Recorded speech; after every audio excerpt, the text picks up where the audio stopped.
સરકાર દ્વારા અમેરિકા સાથે કરાયેલી ટ્રેડ ડીલ સામે હવે સુરેન્દ્રનગરના ખેડૂતોએ વિરોધનો સૂર છેડ્યો છે। રાજ્યમાં સૌથી વધુ કપાસ ઉત્પાદિત કરતા આ જિલ્લાના ખેડૂતોને ડર છે કે જો બહારથી કપાસ આવશે તો સ્થાનિક કપાસની માંગ અને ભાવ બંને ઘટશે। છેલ્લા 5 વર્ષથી ઓછા ભાવ સહન કરતા ખેડૂતોએ હવે આયાતી ચીજવસ્તુઓ પર ડ્યુટી રાખવાની માંગ સાથે તેઓ મેદાને ઉતર્યા છે।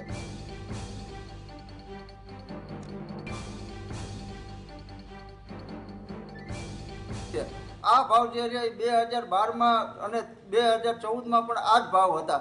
ત્યારે આ ભાવમાં કોઈ પણ વધારો થયો નથી અને જે નિકાસ થવી પડે એ નિકાસ થઈ નથી। એટલે સુરેન્દ્રનગર જિલ્લાના ખેડૂતોને મોટા પ્રમાણમાં મોટામાં મોટું નુકસાન આ ભાજપ સરકાર દ્વારા થવાનું છે।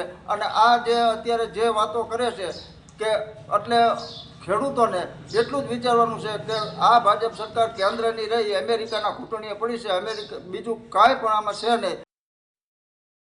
સુરેન્દ્રનગર જિલ્લો ગુજરાત કપા પકડતું મોખરે છે, એમાં પણ સુરેન્દ્રનગર જિલ્લો તો કપામાં અગ્રેસર કાયમ રહેલો છે। અત્યાર સુધીનો રેકોર્ડ પણ છે કપા પકવવામાં। અને અત્યારે આ સરકારે ખેડૂને ગરવ ફોવા દીધો હોય, કારણ કે અત્યારે કપા આપણો ભાવ આપણો થાય છે જ નહીં, કારણ કે કપાની બજાર નીચી જ રહેવાની હવે। એટલે તમામ ખેડૂને આ ભાજપ સરકારે ગરવ ફોવા દીધો છે।